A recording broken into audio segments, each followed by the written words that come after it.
If you've been enjoying R4E, the Reason for Everything podcast, please be sure to like, follow, and subscribe on all platforms or wherever you get your podcasts.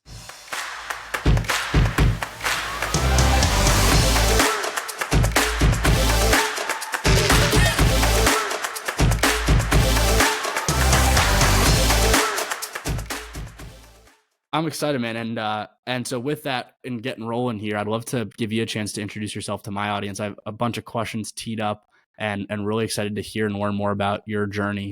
But just by way of some background and context, what should my audience know about you that they might not know just from seeing your name at face value? Yeah, I guess I could say that I'm a father and a husband first. Those are the two greatest sort of parts of my life. Honestly, I think the two things that I've built really well have been a super successful marriage. I'm married for I got married young. My wife and I are married 16 years. We're together 19 years, Wow. and I have two sons, an 8-year-old and a 6-year-old. So I'm kind of a young dad, or a young-ish dad. Uh, and so those are the two greatest accomplishments. But I'm also an entrepreneur, and I founded three companies. One of them being the Meatball Shop, which I launched when I was 28 years old in New York City in the Lower East Side. And about 5 years after I launched that one, I founded another restaurant company called Seamore's, which is a sustainable seafood concept. Meatball Shop obviously is kind of self-explanatory. It's a meatball restaurant. I scaled both of those businesses to 6 units before I mitigated some risk and sold some equity. My MO is like create a brand, create a business, surround myself with really intelligent people, smarter than me in certain, in specific areas, and sometimes just all around, and build a really, really strong, powerful culture focused team to create value in business. And then, I sell a little equity so that I can go do that again, because I'm super passionate about building and creating. And so those two businesses, and then 2019, I got pretty lucky and sold some equity at Seamore's, and founded my company now that I'm currently running for the last 2 years, called Creatures of Habit, which is a departure from the world of restaurants. It's a wellness brand, and we're rooted in nutritional healthy habits. We make a delicious high protein overnight oatmeal, super clean product that is kicking butt. And we also have a sleep support powder that is basically like hot chocolate that helps you fall and stay asleep. So that's kind of like the quick bio on me. I've done a bunch of shit in my life so far, and I feel like I haven't even scratched the surface. So I yeah. love it, man. I love it. Well, thanks for the intro there. Let's start. You grew up in New York, and you started working in restaurants at the age of 12. Get me from time you were born to 12. How'd you get started in restaurants in the first place? I mean, not many 12-year-olds are itching to go and start at a restaurant. So what was that experience and journey like for you? What got you interested in that space in the first place? Yeah, I mean, I've kind of thought entrepreneurially from as early as I can remember. I think it's kind of in the genes. My grandfather was an entrepreneur. My father was an entrepreneur. My grandfather was a relatively successful entrepreneur. My father was definitely not a successful entrepreneur, but I really do believe that sort of way of thinking potentially does run in the blood. I was selling my any toy that I was like done playing with, from age 5 to 9, was I would ask my older sister to come downstairs in front of our building, and I'd throw a blanket on the pavement, and I'd lay out all my toys, and I'd sell them for $1 a piece. And so I was really just an entrepreneur from the get go, and I had a dog walking business from like 9 to 11 that really I was making an enormous amount of cash for a 9, 10, 11-year-old kid, until my parents had to put the kibosh on it because I was out from like right after school. I was walking dogs until like 7 o'clock at night. Um, and then when I was, and I also had a pretty rough household. My father and I had a pretty intense relationship. It was really, really challenging for me as a kid. And so, you know, thinking that way gave me a way to express some sort of, I had like an expressive freedom in creating things and building things from that age. And so when I got a little bit older, 12, 13 years old, and I felt more confident being by myself on the street, I knew that I wanted to get a job. I knew I wanted to work. And so I was delivering. This is back in the day, before you were born, when rollerblades were cool. But this is like 1993. And I was delivering VHS videos on Hmm. rollerblades in the Upper East Side of New York City. And a buddy of mine who was a year older than me was answering phones in the delivery department at a restaurant right down the street. And so, he was like, one day, he's like, dude, you're already delivering videos, man. You should come over here and you should deliver food for us too. And I was like, Hmm. great. I could deliver videos and food at the same time. It's like easy. And so I was delivering food and videos. And then I kind of just like fell in love with the restaurant. I like the restaurant that I got a job at was this vegan restaurant. So it was kind of like really nice people, really kind, nice people trying to do good and trying to be better for everyone with the cuisine that they were serving. And the people that came in ultimately were also really kind and friendly. So I just like I like it was like a really safe place for me, and I enjoyed being there. Let me turn these lights on real quick. Yeah, take your time, man. Is that better or worse? That might even be worse, right? Well, no, there we go. Oh, good. Looks good. Um, so I started delivering food, and then they asked me if I wanted to be a dishwasher and then a prep cook and then ultimately a busboy. And I worked there for a few years, and it was amazing. It was truly like I felt like I had arrived. I was around older people, and I just gravitated towards that social environment. I really enjoy communicating with people, and ultimately what I found out was if somebody were, when people ask me, like, every once in a while, I'll get the question, like, what's your superpower? And, I really do believe that my superpower is connecting with humans at scale. That is what I am good at. That is what I really love to do. And I believe relationship development in general is sort of the core of business. It's not everybody's main, priority. For me, it is, and it has, and it always will be, because it's a competency that I feel very, very comfortable with. And at the end of the day, like, they gotta like you to want to do business with you long term. Like, you can do business with people that you don't like, but they're typically short lived relationships. The relationships that are long lasting are the ones that you might not be making as much money as you can working with the assholes, but the ones that last a long time are far more fruitful because you are it's a longer deal. So I've been saying for years and years, the business of business is relationships, and the foundation of relationships is trust. And so I learned that early on. And, I stayed working in restaurants all through high school. And I went to college for a year and a half, and found myself really bored and kind of like directionless there. And I just made a decision then to, like, I was going to be in hospitality. I wanted to be in Hmm. hospitality.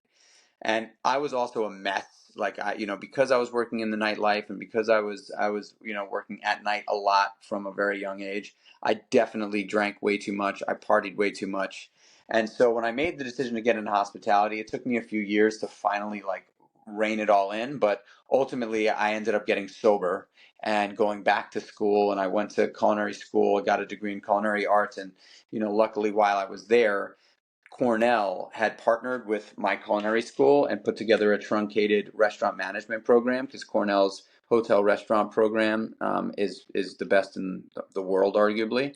And so I was able to partake in that, and so I got an associate's from that, and I was off to the races. I graduated when I was 24, 25. I wrote a business plan, and about a year and a half later, I opened up my first business at the meatball shop. But yeah, that's kind of like the 0 to 28 story. That's awesome. And I'll pause you there because there's a lot I want to double click on. And first and foremost, to your point on Cornell, like I said, I went to Virginia Tech for undergrad. Virginia Tech has a fantastic hospitality program, but we're always, stacking up against Cornell. We're never able to kind of dethrone Cornell as a top hospitality program. So cool that you had that partnership, and cool that you kind of recognized a year and a half into school that you were directionless. It wasn't really working for you, and you're able to pivot from there. One of the things I find interesting about you and your story from my desktop research is the fact that you not only have been sober, but you've been sober for more than half your life, and you've been very open about that online. There are a lot of folks that are in my cohort, in their mid 20s, that are starting to really recognize how poisonous alcohol is, and just general drinking culture, especially after going through undergrad. And I think that a lot of people are kind of recognizing that right now, thanks to people like Andrew Huberman and all the research that's gone viral on social media and become kind of common.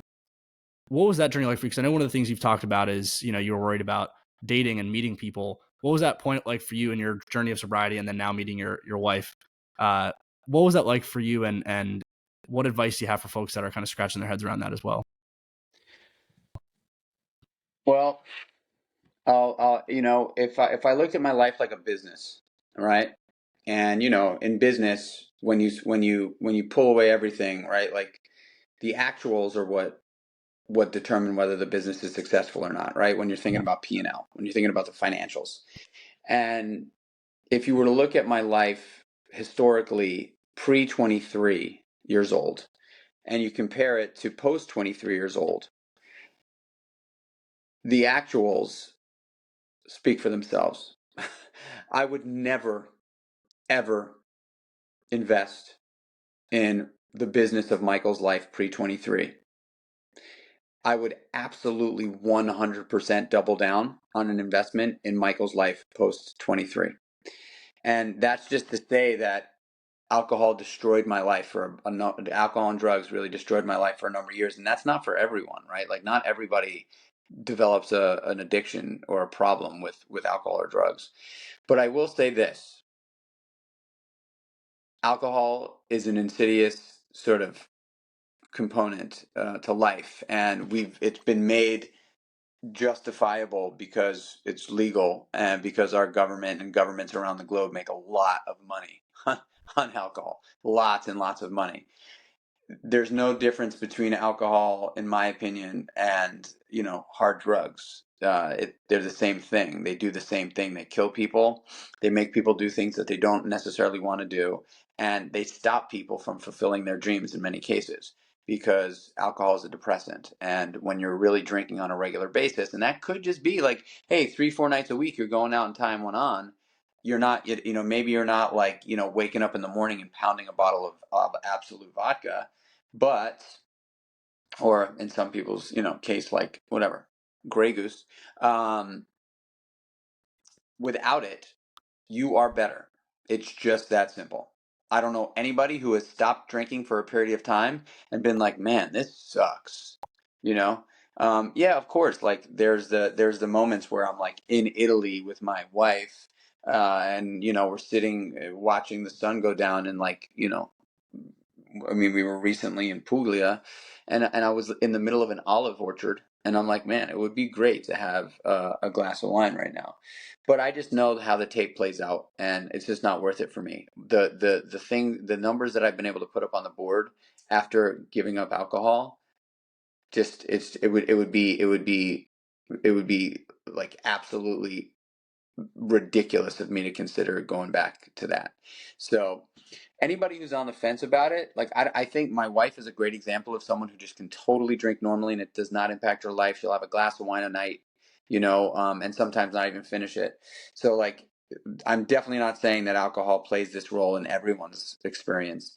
But if you're on the fence, if you're thinking about whether or not alcohol is something that you should continue or not, try stopping for 90 days. And if you can do that, no problem. You probably have no issue with it, and you should just do it the way you've been doing it.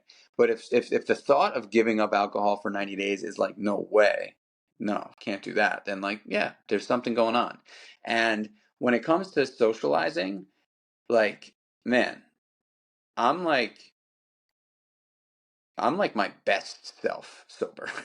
I walk into a room and I talk to the people that I want to talk to. I don't talk to everyone, like when I'm drunk, I talk to everyone and I'm like wasting time. Like when I'm sober, I'm like really personable. I'm all me. I'm 100% authentic and real. And I connect with the people that I really want to connect with. And I say the things that I really want to say. And, people like to say things like, oh, when you're drunk the truth really comes out. I disagree. When you're drunk, you say shit that you don't actually mean. You say Hmm. shit that your ego is telling you to say, and Hmm. it's different. So those out there trying to crush it, I promise you, you're better without booze. It's just that simple. And now, like you said, like Huberman and a number of other, Chris Williams, I think also just did a podcast about it. And obviously, Rich Roll, is sober as well. There's a lot of people out there, super successful people that are sober. And when you're able to repurpose that energy that you potentially would spend like out partying with your friends on like shit that really means something, like I don't think that there's anything wrong with going out and having a good time and partying. I really don't.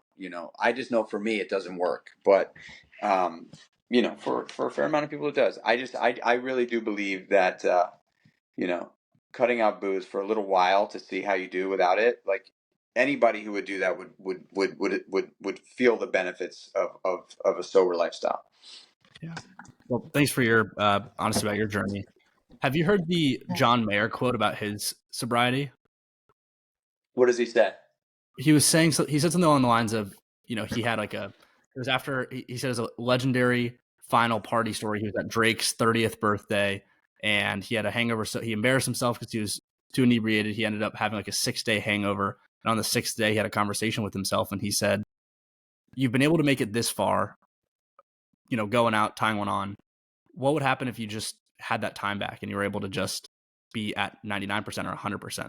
What would you do?" And he told himself, he's like, we don't have to continue this conversation any further. And he's been sober since. And obviously he had his journeys and trials and tribulations through it, but just another example of someone who's, shared their story around that. And it's pretty interesting to me. Yeah. I mean, I agree with him 100%. There's no way, there's just not a chance in hell that I'm anywhere close to where I've been able to see the things I've been able to see in a positive way had I not put a plug in the jug. Yeah. Well, thanks for going down that rabbit hole with me there. The last other piece of that, I'm curious around, when did you meet your wife? And I know you said you've been together for 19 years, married for 16. At what part of your sobriety journey did those kind of overlap? Yeah, the funny thing is that when I first got sober, I thought that was it. Like I thought I needed alcohol to meet women, and I needed alcohol for that social lubricant. Like I didn't. Maybe I'm not going to know what to say, or maybe I'm not going to be the charming guy I was, nice and drunk. And I couldn't have been more wrong. I met the woman of my dreams 8 months after I got sober. I mean, when I'm telling you, like the woman of my dreams, I'm not just saying that. I mean, when I met Donna, she was like, my wife is she's a 5'10" Danish model, and I was just a newly sober, like broke bartender, right? So like there was, I was not the guy I am today in terms of business and stuff. And so when I met her, I'm like basically looking up at her and I'm like, this woman is unbelievably beautiful and actually like as beautiful as she is cool and down to earth. And like, I'm like, is this even possibly happening? And we connected and I mean 8 months after I got sober, man, that was it. I kind of had known like after a few weeks of hanging out with her, I was like that this is it, this is a one. Like if I can pull this off, man, this sobriety thing really does work.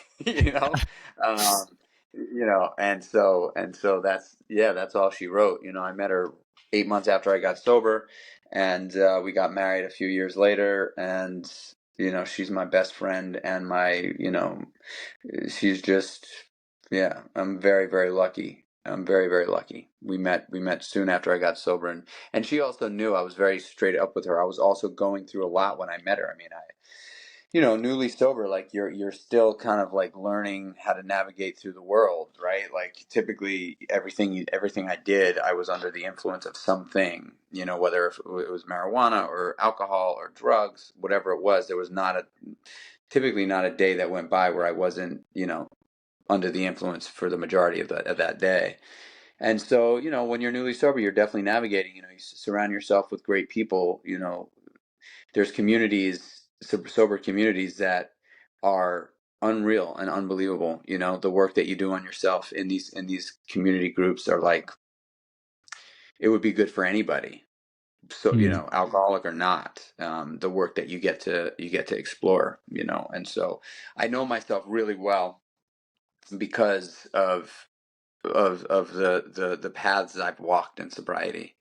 Yeah. Um, you know, The universe works in mysterious ways, and the fact that 8 months after you put the plug in the jug, as you said, that happened is pretty incredible. And then I appreciate you, like I said earlier, being honest about that, because I think it's just a unique part of your journey, and cool to see kind of the dichotomy to where you are today, and how that fueled you to get to where you are today. Into that. And so that was 23 or so. At 28, you started the meatball shop. yep. What was that journey like? A lot of other 28-year-olds in New York are, like I said earlier, on that corporate grind. You see them running around Midtown. I'm one of them when I go up there in the suit running in circles. What was that experience like for you? That's a pretty big risk for a 28-year-old to be taking on at that time.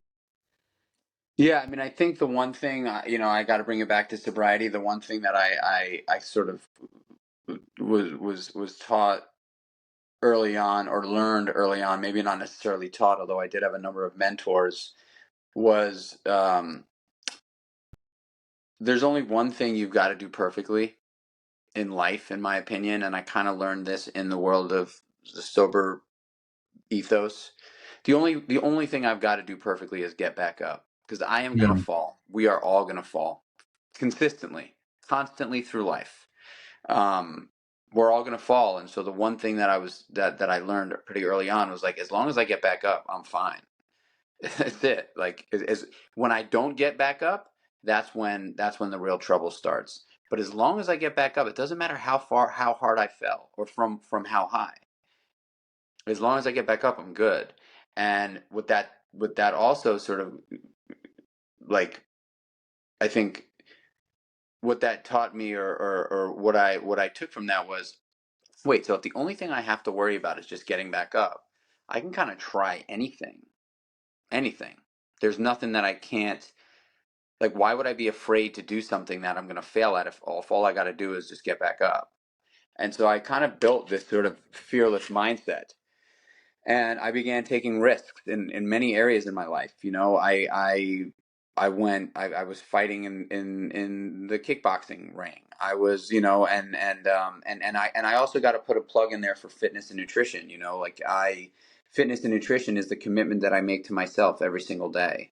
And when you can consistently make those commitments to yourself, where, I'm 43 years old, man, I'm like, I mean, I'm not saying this to, like, toot my horn, but I'm in better shape than like anyone I know. Like, I'm in very, very good shape. I keep myself, like, my body is like my temple.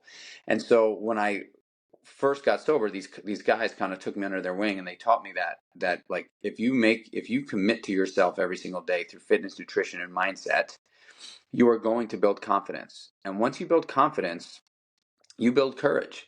So it's commitment, confidence, courage. That's like the trifecta. And then once you have that, once you have the ability to commit, and you stick to the commitment, that confidence is going to happen organically. And then once you have enough confidence, man, like, the courage is there. It's just there. People were asking me, I remember so clearly, people would be like, because I had been working in this restaurant for a long time, and the regulars that were coming into the restaurant that I was sharing my story with, and a lot of them actually invested in the meatball shop. These regulars, I put the business plan in front of all of them, and a bunch of them wrote me a $25,000 check each. But they were like, "Are you nervous?" And I would genuinely say, "No, I'm not Mm. nervous. I'm very confident. Like, I feel super confident here, because the only thing that I have to do when shit gets hairy is get back up. It's the only thing I got to do. Like, I don't have to worry about, like, failing, because, like, if you're afraid to fail, the chances of you doing the things that you're capable of are slim to none, right? Like, failure is one of the is the bottleneck in everybody's journey.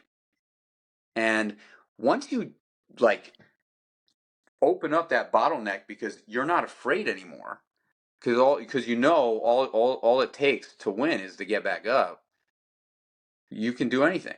And so I just said, fuck it, I'm going to do what I really want to do, and I'm not going to worry about failure. Failure is not even going to be something that I think about. I also happen to be, like, a probably to a fault, like, an unbelievably optimistic human. right? Like when my business partner at Creatures of Habit wants to talk to me about the things that could potentially happen. Yeah, I got your back now. When your business partners at Creatures of Habit hit you up to It talk was about so what to talk funny. I about. literally said my business partner, and he just called at that exact second. Yeah, God is good. But in that when he calls me to, because he handles the spreadsheets and the financials, and he's like, hey man, like we gotta make sure. And I'm like, I totally hear it, but I know that we're gonna be okay. Like I just know that we're gonna be okay, and I just keep that positive, optimistic mindset no matter what.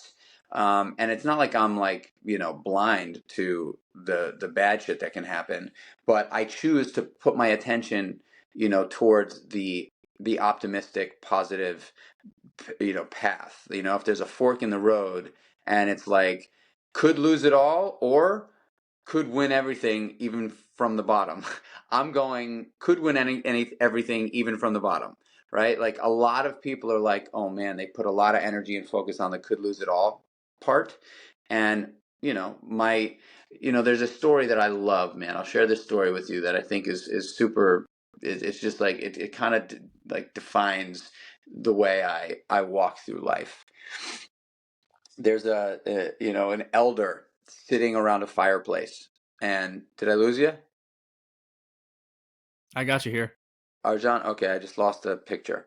Um, there's an elder sitting around a fireplace with his grandson, and they're having a conversation. And the elder says to his grandson, he goes, there's a war going on inside of you all the time, all the time, and the war is between two wolves. And one of the wolves is positivity, optimism, confidence, um, humility. And the other wolf is negativity and fear and lack of confidence. And they're fighting constantly, constantly fighting all day, every single day. And the grandson says, wow, I didn't know that. He says, well, like, how long does the war go on for? And who wins the war? And the elder looks at him and he says, the war goes on forever. And the one who wins is the one you feed most. And Mm. for me, I'm like, who am I feeding? When those voices are in my head and I'm like, it's like, oh man, this is bad. Am I feeding that voice? Because if I feed that voice, man, the bad is going to get bad, Or if when that voice is like, oh man, this is bad, but the other voice is like, yeah, but it's supposed to be, dude. It's supposed to be bad. It's supposed to be hard. The ones that win are okay with that. Feed the fucking guy that's telling you that. It's okay. It's hard for everyone. Smile through it. Fight it. The ones that fail for good are the ones that throw in the towel when the going gets tough. And so if you feed the tough when the going gets tough, you run a good risk of it ending. But if you feed the wolf that's saying, hey man, yeah, it's hard, but you got this. Fight till the death. There's nothing standing in your way but you. And then you fight you. So I love that story. That story So really good. is like kind of So how good. I really think about business and life, Feed the voice that you want to feed in order to succeed. Yeah, I mean, so much alignment there with what I talk about and think about all the time. For me, my common colloquial of how I think about that is R4E is literally that. And as little of an inconvenience as spilling my entire cup of coffee on myself yesterday at work versus, and I needed that to happen for all of the other dominoes to go on through my day, or as big of an event as God knows what will happen. That's it's, you can look at it like, oh, this bad thing's happening to me, but it's, I think the idea of things happening for you and not to you is kind of the same really message of that story about the two wolves. So you're preaching to the choir there. And one of the things I wanted to ask you about, when your colleague called, or your partner called you from Creatures of Habit, you said God is good. Are you a faithful guy? Does faith tie into your journey at all? Yeah, I have a very very strong. I have strong faith, and I don't necessarily like it's it's interesting. I have very strong faith, and I have a relationship with a power greater than myself. I do not objectify it though. I keep it very top line. I pray every single day. I've been praying. I have a prayer practice that I've been doing for many, many years, on my knees every single morning. And really, what I'm doing is I'm looking to connect with energy and the universe and God. For some people, that God word kind of trips them out. For me, God is good, just no matter how Mm. you look at it. I say God is good a lot because for me, God is just good. I don't care what it is or who's listening, or it's not for me. It's not Jesus or Allah or Judeo or Buddhism. For me, it's like God is good. The universe is good, no matter how you slice it. And if I can connect every single day with that I don't know, but ask for help and guidance, man, like it's just a step. It's like it's leverage. It's knowing that I'm not in charge. Knowing that I'm not in charge, because when I start to think that I'm the one in control and I'm the one that's the director and the conductor and the actor and the whole thing, like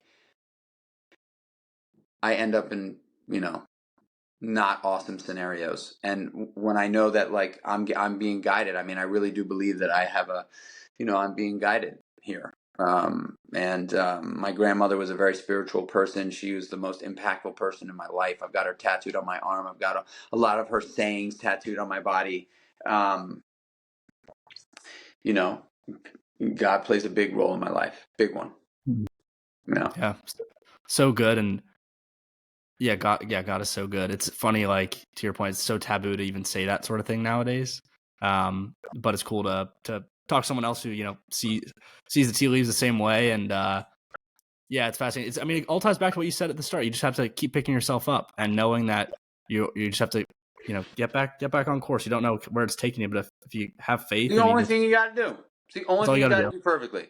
Like, the amount of people that are afraid. Here's one thing to note that I can tell you personally through personal experience, 100% unequivocally facts. Most people make decisions based on money, right? Most people make decisions based on money. How much money am I going to make? And I'm here to tell you that money is definitely comforting. But what money buys you is not happiness. It just does not. It doesn't. The thing is not going to bring happiness long term. The thing is typically very short lived. Very short lived. And if you build your persona around the thing, happiness will not be a part of your life. Period. It is that simple. I'm not saying live like a hermit.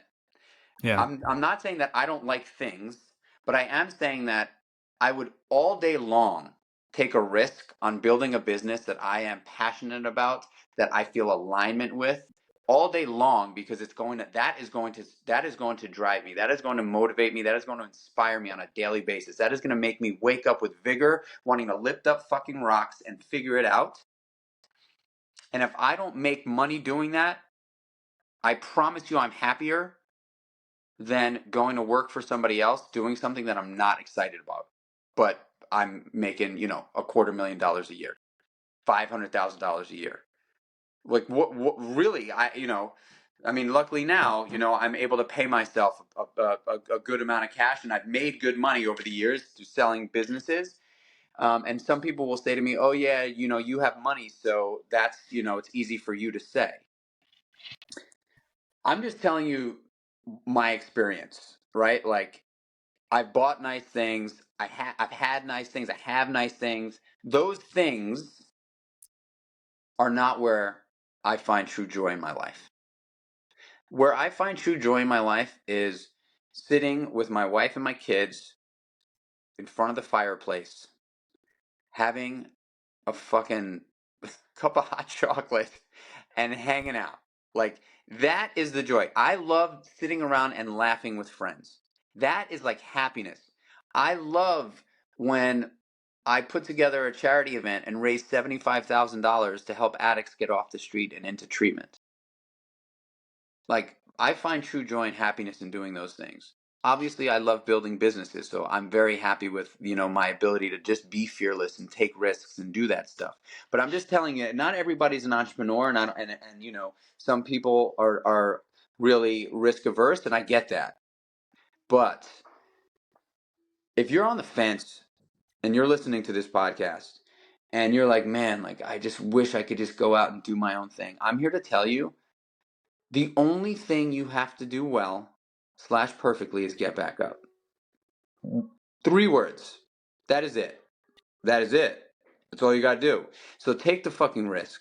Go out there and take the risk. And that means, yes, in many cases, quitting your job and starting to put the pieces together. And if you'd like, I could quickly walk you through my creative process because I've founded a number of businesses. And the way I do it is I tend to find myself, getting obsessed with a specific thing.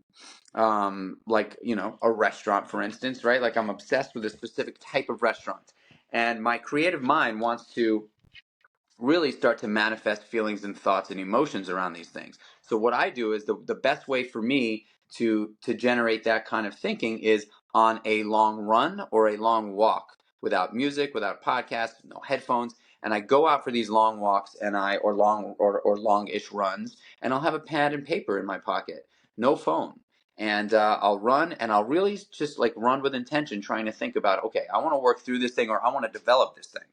And when I have an idea, I stop, I pull out my pen and paper, I jot it down real quick, and I keep going. And sometimes those runs will be 3 miles, sometimes they'll be 10 miles. But I've created all the businesses that I've done on the back of those runs. And so I'll do those things, and then once I start to feel like I've got an idea, there's a concept that is starting to flush out and make sense, I'll go right over to Pinterest. And I'll start creating mood boards through colors and landscapes and vehicles and humans, actors, people that like would help me sort of define what the brand is. And I start creating all these mood boards. And those mood boards kind of help me to start feeling like I'm getting towards a name of something, because I really do feel like having a name for something, when you have a child, one of the hardest things to do is name that child. But if you don't name your kid, you know, right away, people are like, "What do you mean he doesn't or she doesn't have a name?" Like, what do you mean? So like when you're when you get to a point where you want to start talking about this thing that you're creating, you want to have a name for it, and it could just be a working title, but a name does really kind of like it really does sort of polarize what you're working on, for me anyway. So then that's typically when I come up with a name, and then once I have sort of like the general idea, the feeling of the brand, the name of the brand, I just do one thing, and I write an executive summary.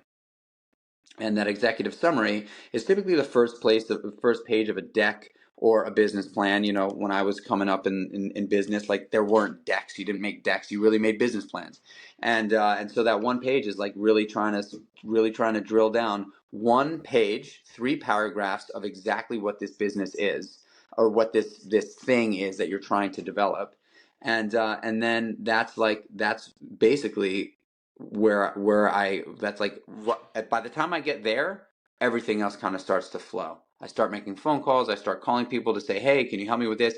But I don't really talk about it with other people until I get to that executive summary, because I don't want to put the carriage before the horse. I really do like to have something like fully fleshed out before I start talking about it with people. But once I get if I get to that place, if I get to that point where the executive summary is there and I feel like, man, I can just like fucking send this to somebody and they're going to understand like that one page. Most investors, they open up to the first page, and if it's compelling, if it's catchy, and they read it, and it's got to be like bite-sized pieces, right? It's like who we are, what we're doing, and where we're going. Boom. If you can just break it into that, who we are, what we do, and where we're going, those 3 things, an investor is going to look at that, and then they're going to go right to the back, and they're going to look at the financials. If it makes sense financially, then maybe they'll go into the meat of the deck, or the meat of the business plan. And I honestly say, like when you're creating your deck for a pitch deck or an investor deck, really going through all the different departments and building out that all the meat, like the page 1 and page 18 are the 2 pages that are probably the most important. Page 2 through 17 are for you. Going through the exercise of thinking through the marketing, thinking through the ops, thinking through all of those things are really, it's a great roadmap. And by the way, it's all going to change. Yep. Everything is going to change along the journey. But I thought walking you through that creative journey was kind of like a cool way, because that is really how I do it when I'm developing business. So good. So appreciative of you sharing that. And I always ask about the mechanics of executing, because I feel like you hear a lot of pie in the sky ideas from entrepreneurs and founders, but the idea of going on the run with a pen and paper, opening up Pinterest, and the idea of pulling in cars and actors or whoever it is to really synthesize the ethos of what you're trying to put together before it even has a name is pretty fascinating. You mentioned manifesting the vision of this business. I'm curious, do you subscribe to the idea of manifestation? Not the necessarily like, oh, I hope I make $1 million tomorrow, but the true like act of visualizing. It sounds like those runs that you do in the early kind of thematic development mode are almost a method of manifestation. But what are your thoughts on that topic? Everything that I've done has been a manifestation. Every successful thing I've done in my life has been a manifestation. I say it and I say it and I say it and I say it and I say it and I do it. I say it and I say it and I say it and I say it and I say it and I do it. I've been manifesting um I don't do manifestation meditations all the time, but I kind of like toggle back and forth between different meditation styles.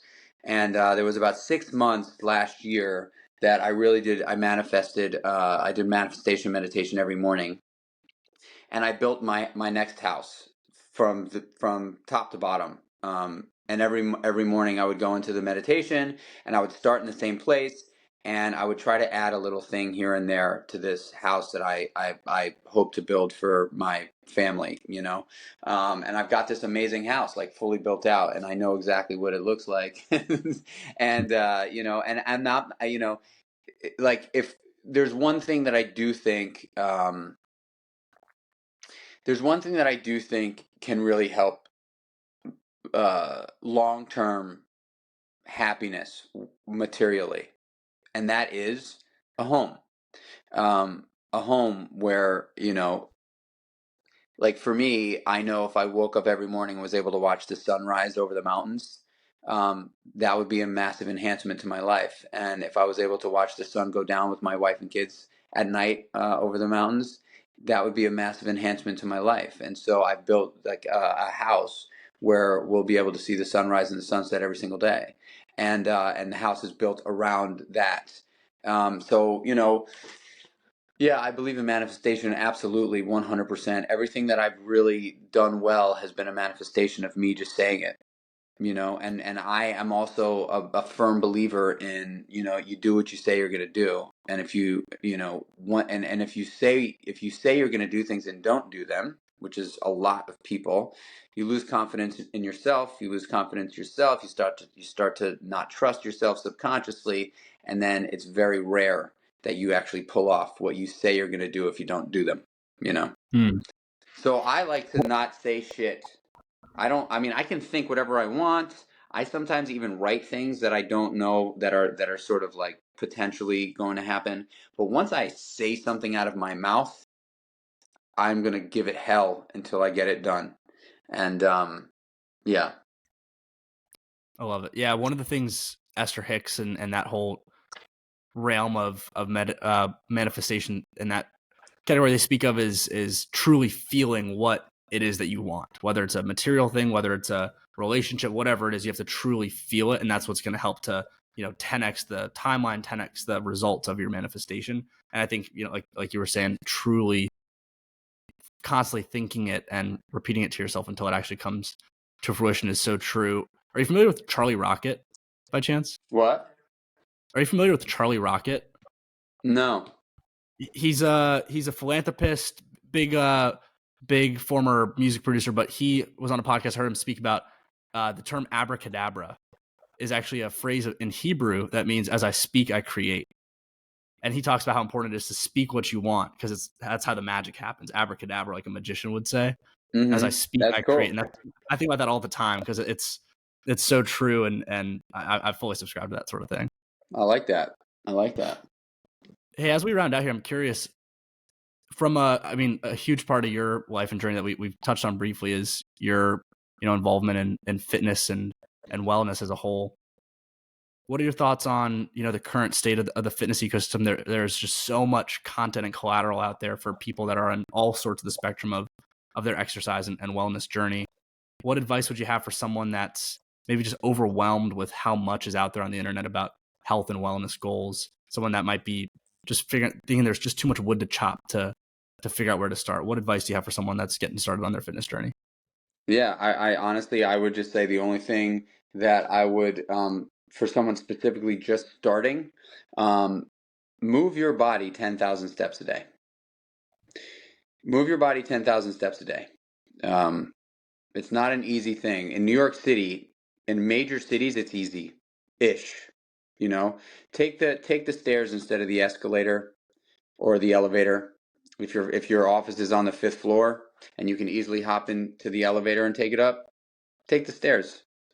I never take the escalator or the elevator unless it's like floor 7 plus. I'm like one of these weirdos. It was so funny. I was in Penn Station yesterday and the day before, and there's this massive, big, wide, beautiful staircase. Penn Station, they've really turned up Penn Station. It's like actually like a nice place, even though the people Is it in the there are pretty. staircase by that CVS and the restaurants and everything? That big staircase there? Yes, Yeah, exactly. yeah. So that big, huge staircase, and then there's two escalators on either side. And there's so many people just lined up for the damn escalators, and not a single person walking up the stairs, man. It was like I couldn't believe it. I wanted to take a picture and like do like a I wanted to like stand there for like 5 minutes and do like a time lapse and just see like no one's walking up the stairs, and I'm just like, man, like this is our problem. This is our problem. We are comfort seeking losers, and all we want is the comfortable way out, the easy way out. And so many people choose the easy way over even a slightly hard way. So when it comes to, don't worry, like starting your fitness journey, it's not about going to the new group fitness thing, although you can. I would just say start moving your body. Start walking 10,000 steps a day. Take the stairs over the escalator or the elevator. Walk instead of taking an Uber fucking 20 blocks. When I'm in the city, I walk 25,000 steps a day. I walk everywhere. I walk from Brooklyn to Manhattan. I walk from uptown to downtown. I walk everywhere because I love walking. It's like the best, most underrated form of exercise anyone can. If you started walking 10,000 steps a day and you don't do that now, you will see a massive shift in your mental health, but also in your body composition, because walking is underrated. So that's like early day, like entry level. And then when it comes to like general fitness stuff, one piece of advice that I would give you is never walk into a gym without a plan. Like walking into the gym and being like, I'm not sure what I'm going to do today is just a terrible, terrible idea. Go on to Muscle and Fitness or bodybuilding.com or Men's Health or Women's Health or any one of these sort of like fitness focused publications or media outlets and download a program. It's free. It's totally free. Download a fitness program and don't walk in empty handed, because that is where people are like, man, I don't know what to do. I'm out of here. Like, this is too uncomfortable for me. But when you walk in with a plan and you can walk from machine to machine or whatever, dumbbells, and like you start to build confidence. And so walking with a plan, it's very, very important. That's like one thing. I speak to people that are like, yeah, I don't really have like a fitness plan that I'm doing. I'm just kind of like, picking out a few things to do. And I'm like, oh man, recipe for failure. So definitely have a plan. And with those two things, are massively important. Drink a gallon of water a day. I drink a lot of water. Every Yeah. single day I drink a lot of water. That's massive for me. That really helps with hunger cravings. It helps keep me flush and things flowing. It really hydrates my muscles. Dehydration is, one of like we really, we never know how dehydrated we are. and dehydration leads to irritability, headaches, nausea, like so much shit. So I'm Yeah. hydrated constantly, even though I piss a lot. I really believe in hydration. You're But getting yeah, extra steps that way though, so you're good to go. yeah. Go back and forth. And for those who just think Michael might be is listening on audio, I'll post his men's health magazine feature as a show note, and then also link his Instagram. I guess like he was saying he's a very in shape 43-year-old, and I think all the advice you just outlined was terrific. Last piece for you as we round out, I'd love to give you a chance to just tee up Creatures of Habit. What's going on this year in 24? What people should be on the lookout for, and the best way to get in touch with you and your businesses. Yeah, nutrition is arguably as important, if not more important, than fitness and mindset. And what you put into your body is actually what makes your body. Like we are what we eat, period, literally. And so I've created Creatures of Habit. High protein oatmeal. It is like the best way to start your day. This year we've got a couple of fun things that I can't really talk about coming down the pipe, but a couple of really great things coming down the pipe. So check out creaturesofhabit.com. It's creatures with a K. Just peruse the website. Check us out on Instagram. We spend a lot of time on Instagram, Creatures of Habit, at Creatures of Habit, and some cool, fun stuff coming down the pipe for sure this spring. Awesome, man. Michael, so appreciative of your time. I thoroughly enjoyed our conversation. I had no clue where it was going to go, and it was just filled with knowledge. I'm excited to listen back to it. And whenever you're in Arlington visiting, if you ever visit the Seamore's location there, let me know. And I'm up in the city a bunch, so we'd love to link up in person here soon. Awesome, man. Thank you so much for having me, brother.